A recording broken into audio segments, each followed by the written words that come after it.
The clink of champagne glasses echoes through the dining room like a final nail in a coffin. To Emily's success, my parents beam, their eyes sparkling under the Christmas tree lights, locked on my sister across the table. Not a glance my way. Not even a whisper. And then, as the laughter dies, my dad slides a crumpled envelope toward me. "Sweetheart, we need your help. Just this once. $50,000. For the family." My heart. It didn't just break. It shattered into a million frozen shards. But 6 weeks later, on New Year's Eve, my sister, the golden child, was pounding on my door, homeless, tears freezing on her cheeks. Begging. This is the story of how Christmas betrayal turned into the sweetest revenge you'll ever hear. Hey everyone, welcome back to the channel where we dive deep into those raw, gut-wrenching Reddit revenge tales that hit you right in the feels. The ones that make you fist pump for justice and ugly cry for the underdog. If you've ever sat at a family table feeling invisible while everyone else gets the spotlight, or carried the weight of family obligations that feel more like chains, this one's for you. It's got betrayal thicker than holiday fruitcake, tension that coils like a spring, and a payoff so satisfying it'll leave you cheering. If you're already hooked, smash that like button right now. It tells the algorithm to serve this catharsis to more broken-hearted souls like us.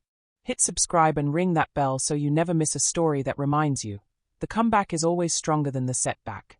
Alright, let's jump in. My name is Emily, and this is how my family's perfect Christmas unraveled into their worst nightmare. My name is Emily Harper, and if you looked at my life from the outside, you'd probably think I had it all figured out. 32 years old, a senior financial analyst at a mid-sized tech firm in Seattle. The kind of job that pays 6 figures but leaves you staring at spreadsheets until your eyes blur. I own a cozy 2-bedroom condo overlooking the Puget Sound, the kind with floor-to-ceiling windows that let in the gray Pacific Northwest rain like a constant, soothing whisper. My mornings start with black coffee brewed in a French press, the steam curling up like secrets I keep buried deep.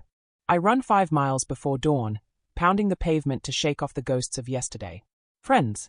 A tight circle, Sarah from college, who gets my sarcasm without explanation, and Mike, my on-again off-again gym buddy who makes me laugh until my abs ache. No dramatic love story yet, but that's fine. I've always been the steady one, the fixer, the daughter who calls on Sundays without fail. But family?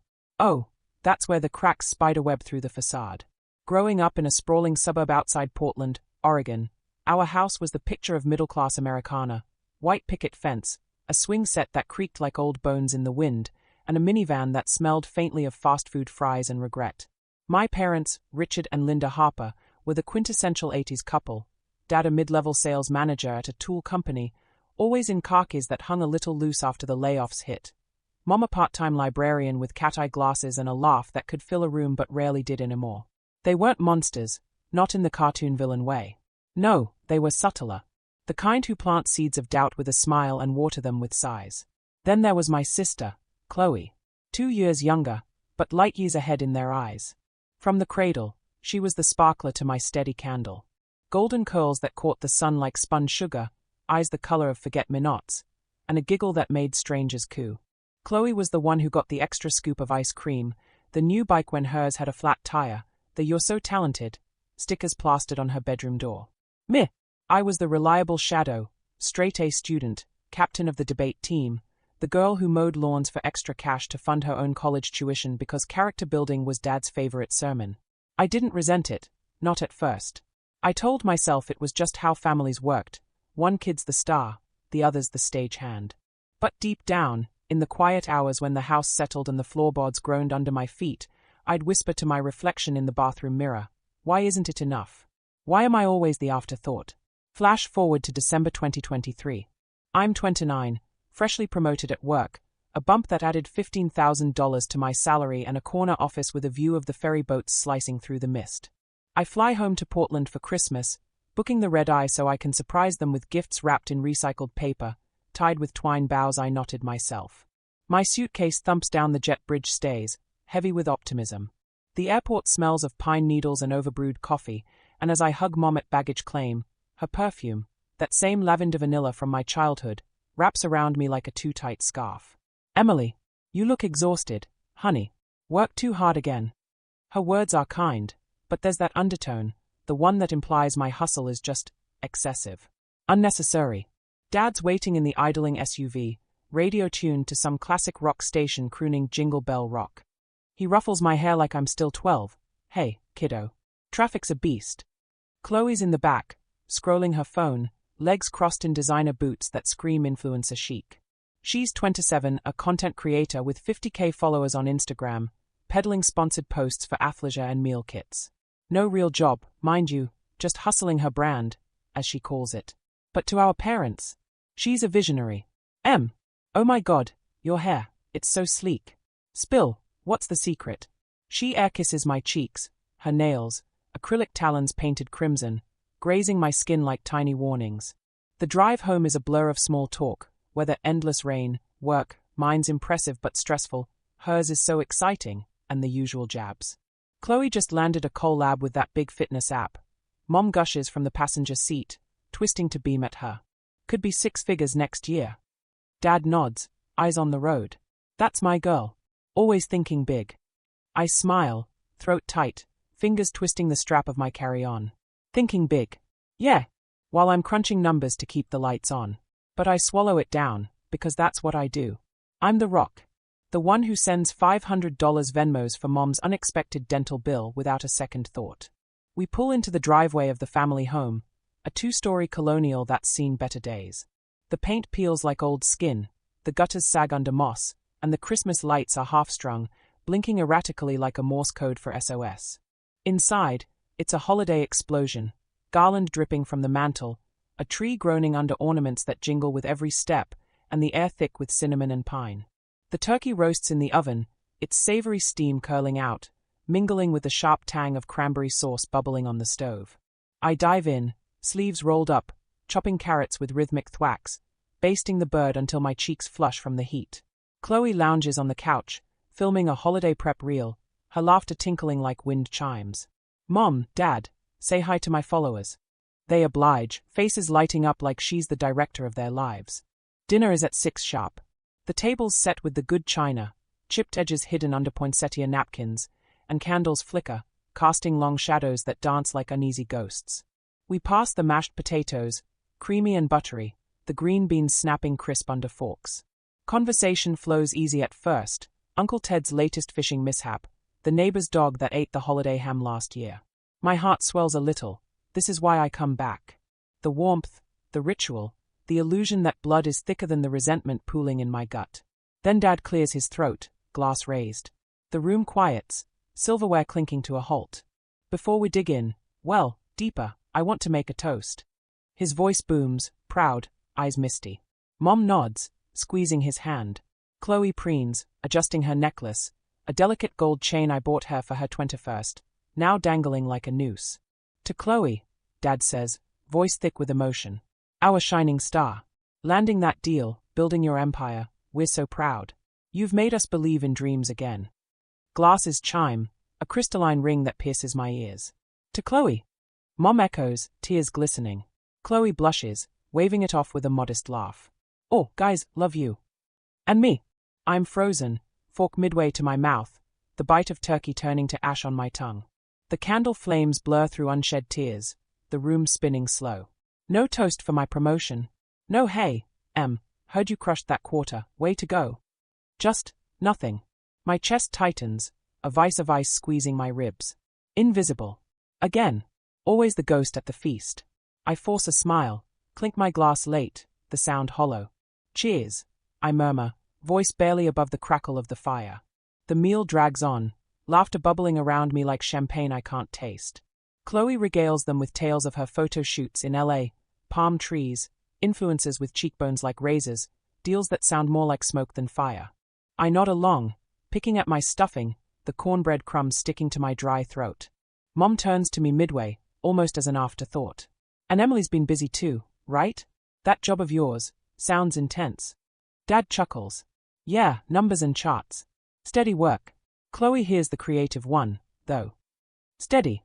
Creative. The words land like slaps, hot and stinging. My nails dig into my palms, crescent moons blooming under the skin. Internal scream, I've been steady so you could afford her creativity. The late nights I worked to send you that check for the roof repair. The weekends I skipped vacations because family first. And this is the thanks. But outward, cool as the eggnog chilling in the fridge. I laugh it off. Yeah, Dad. Charts pay the bills. As plates clear, porcelain scraping, water running hot in the sink, Dad pulls me aside in the kitchen. The fluorescent light buzzes overhead, harsh on his lined face. He rubs his neck, avoiding my eyes. Listen, we hate to ask, but things are tight. Chloe's got this opportunity, needs a little boost for the down payment on that condo in the city. 50 grand. We figured, with your bonus. His voice trails, hopeful, like I'm an ATM with a family discount. My stomach plummets, a stone through ice. 50,000? For her. The sister who once borrowed my prom dress and returned it stained with wine she swore was an accident. The one who crashed my car in high school and battered her lashes until Dad footed the repair. Heat floods my face, pulse thundering in my ears. Dad, I just got the promotion. That's my emergency fund. He sighs, heavy, like I'm the unreasonable one. Come on, family. Chloe's on the cusp, this could change everything. Mom hovers in the doorway, wringing her apron, eyes pleading. Chloe peeks from the living room, phone in hand, oblivious or uncaring. I swallow the bile rising, sharp and acidic. On the cusp. While I'm the safety net. I'll think about it. I lie, excusing myself to the guest room upstairs. The door clicks shut, a small mercy. I collapse on the bed, the quilt, hand-stitched by Mom years ago, muffling my sobs. Tears soak the fabric, hot and relentless, my body shaking with the force of it. Why does it always circle back to this? The underestimation, the way they see my success as a piggy bank for her failures. Hours tick by, the house settling into snores and silence. I scroll my phone in the dark, the blue glow illuminating my tear-streaked face. That's when I see it, an email notification from the bank, flagged urgent. Curiosity overrides the ache. I tap it open.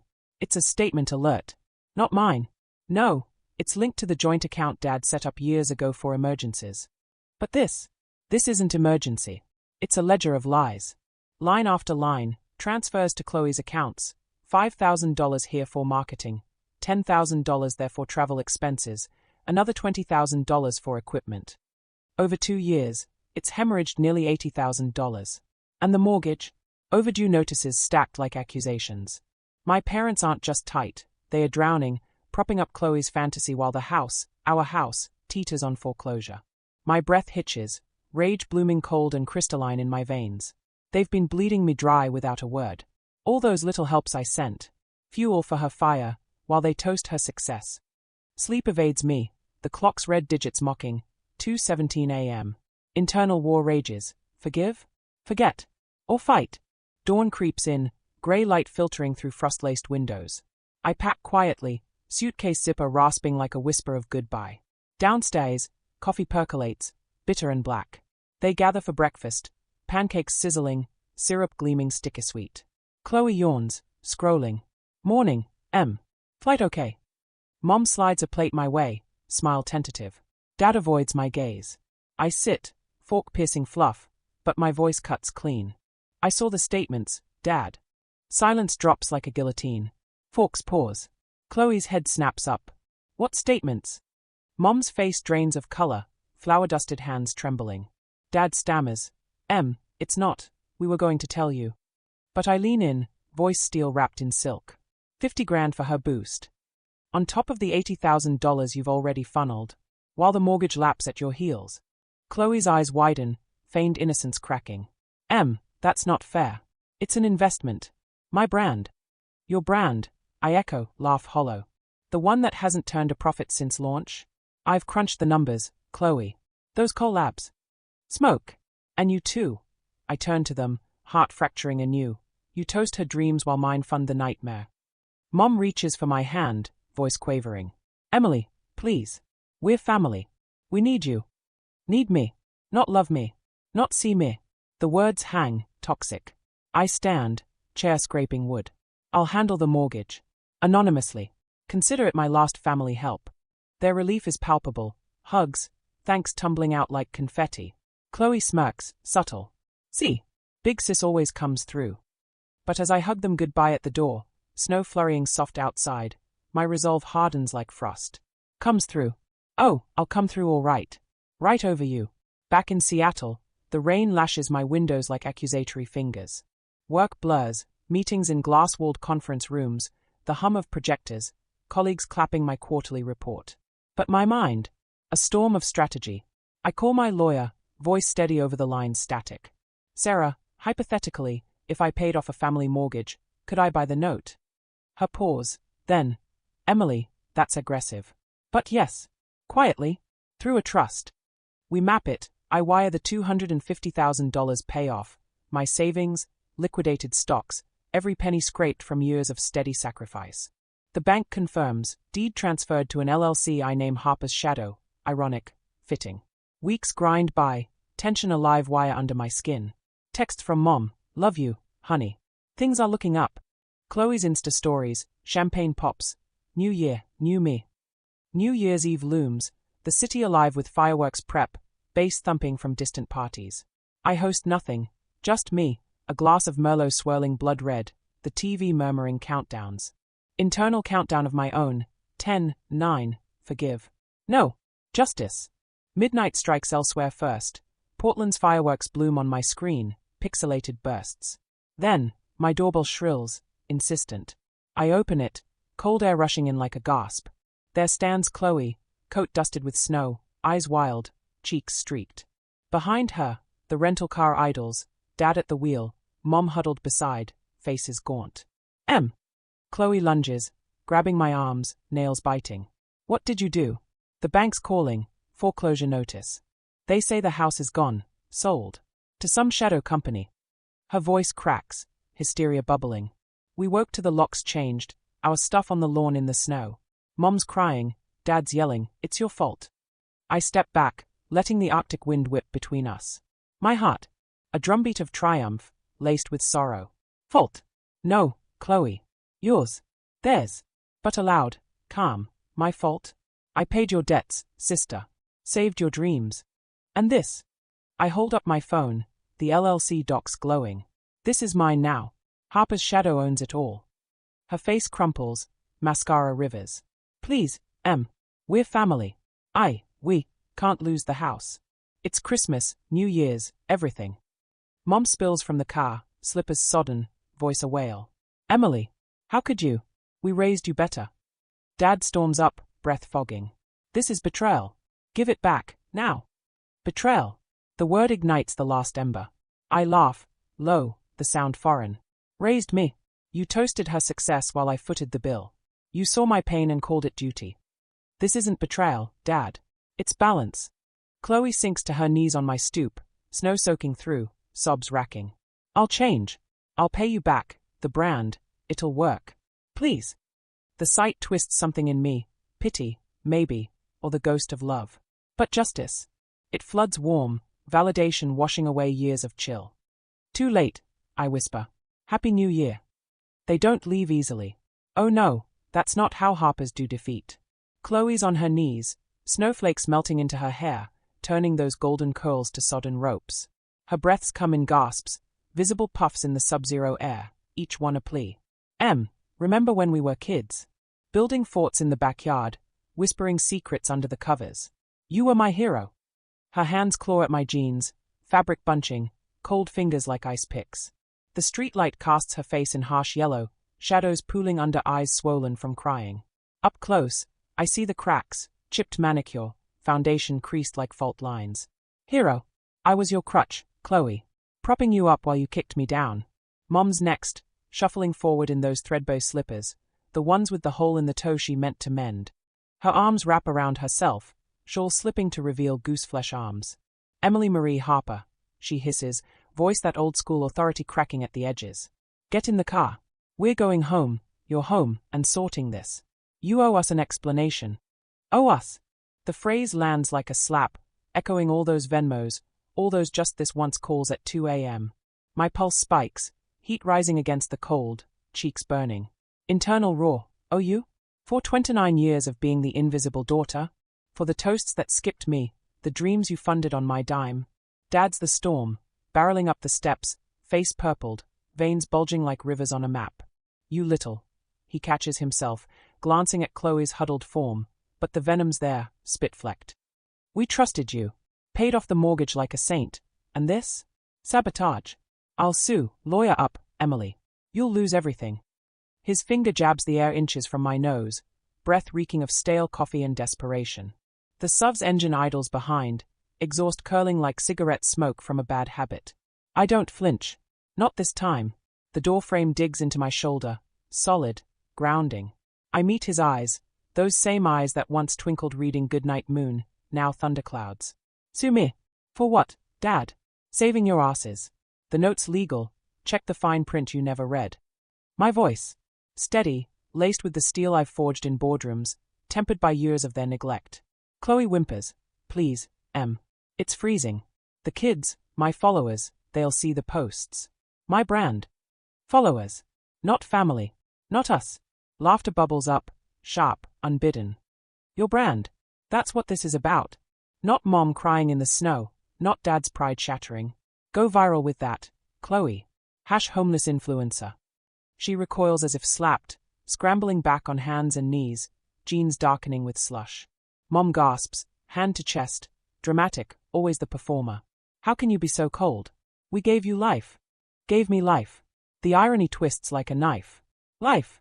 You gave me lessons in invisibility. Birthdays with store-bought cakes because Chloe's recital ran late.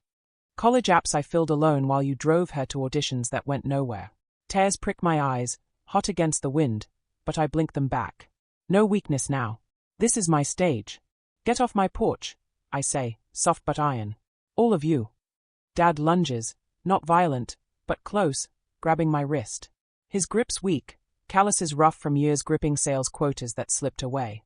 You ungrateful, after everything. Pain flays, but I twist free, adrenaline surging like fire in my veins. Everything. Let's tally, shall we? The $2,000 for Chloe's Europe trip. That was really a party in Ibiza. The $15,000 for her studio setup. That's gathering dust. My promotion. Ignored. My calls. Returned last. My voice rises, raw, the words spilling like blood from a dam broken. Neighbors' lights flicker on across the street. Curtains twitching, whispers starting. Let them watch. Let the world see the Harpers unmasked. Chloe's sobbing turns guttural, makeup a war paint smear. She clutches her phone, fingers fumbling, live streaming? No, just scrolling for salvation that won't come. I'll delete it all. The posts, the lies, I'll get a real job. Em, you're the smart one, help me. Smart one. There it is, the underestimation distilled.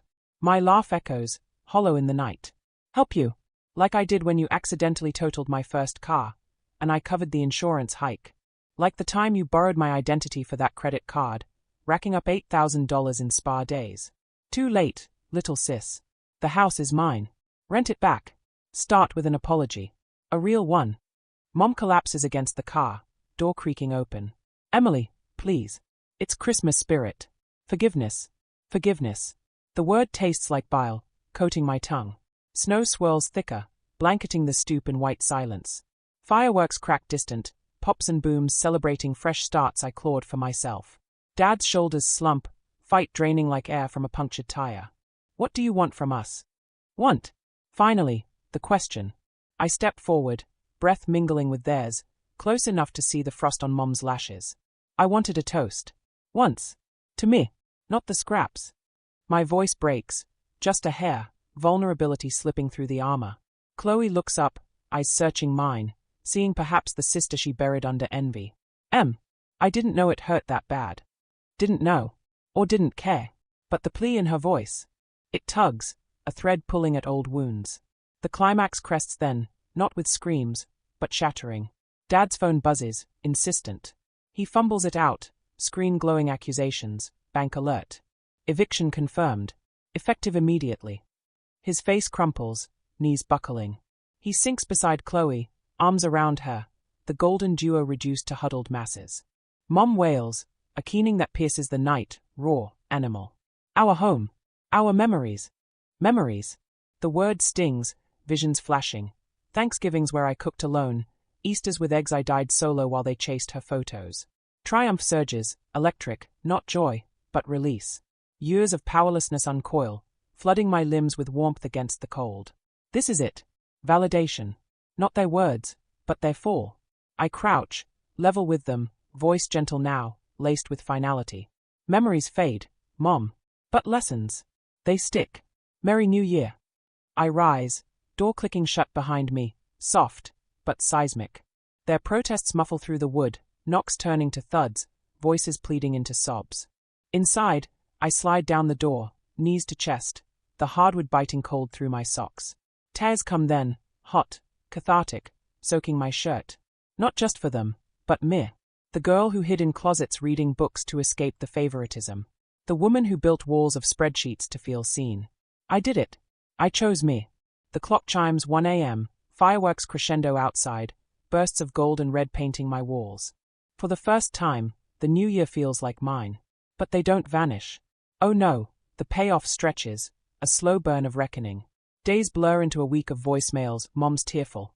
Come home, talk it out. Chloe's manic. I found a job. Barista, real money. Please, Dad's gruff. This isn't over. We're family. I listen in my kitchen, coffee steaming, the sound glittering mockingly serene. Each one chips at the triumph, stirring pity's muddy waters. Family. The words are curse now. By week's end, they show, unannounced, at my office lobby. Security buzzes me down. There they stand, disheveled in a motel lobby's fluorescent glare. Chloe's hair flat, no makeup, plain, vulnerable. Mom's clutching a thermos, your favorite tea. Dad's suit rumpled, tie askew. We drove all night. My colleague's glance, whispers rippling. Humiliation's echo. We sit in a cafe across, vinyl booths sticking to skin, espresso machine hissing judgment. Chloe starts, voice small. I was jealous, of your everything. The brains, the stability. So I acted out. Took more. I'm sorry. Sorry. It lands soft, but the scar tissue holds. Mom nods, eyes red-rimmed. We favored her. Blind. You were always so strong, we forgot you needed us too. Dad grunts, pride. Mine. Cost us. Apologies tumble, genuine in their breakage. I sip my latte, foam bitter on my lip. Internal sift, believe, forgive, or walk. Actions, not words, I say. Rent the house, market rate. Pay it off slow. Earn it back. They agree, heads bowed. Chloe reaches, tentative, and I let her hand cover mine. Warmth flickers, fragile. Months pass in this uneasy thaw. I lease the house back, checks arriving crisp, on time. Chloe grinds, content creation sidelined for graphic design classes, her Insta quieter, realer. Mom calls weekly, asks about me. Dad sends articles on work-life balance, gruff care. The revenge? It settles, not sour, but sweet, a balm on old burns. Yet the core, unchanged. I chose me. And in that, found family anew, on my terms. Phew. Taking a breath here, because if you're anything like me, that story leaves you wrung out, heart racing from the betrayal, fists clenched in the tension, and then, that exhale of justice. Isn't it wild how family can be both anchor and storm? We crave their validation like air, but when it withholds, it reshapes us. For Emily, for me, the real win wasn't the house or the humbled pleas. It was the mirror moment, seeing my worth reflected not in their eyes, but my own. Karma? Sure, it circled back. But justice? That's the quiet power we claim when we stop waiting for permission. Think about your own stories, the slights swallowed, the toasts missed. What if one bold move flipped the script? It's not about cruelty, it's fairness, long overdue. These tales remind us, underestimation is their mistake, not our measure. And hey, if life's thrown you a similar curveball, know this, your comeback's brewing. Stronger. Sharper. Yours. All right, if Emily's epic turnaround gave you those revenge chills or hit a little too close to home, smash that like button. It's your vote for more stories that serve up justice with a side of feels. Drop in the comments, what's the most satisfying payback you've witnessed or plotted? Spill, no judgment here. And if you haven't already, subscribe and hit that bell. We've got a vault of Reddit gold dropping weekly, from workplace wars to family feuds that end in fireworks. Thanks for riding this emotional rollercoaster with me. You're the real MVPs. See you in the next one. Stay fierce out there.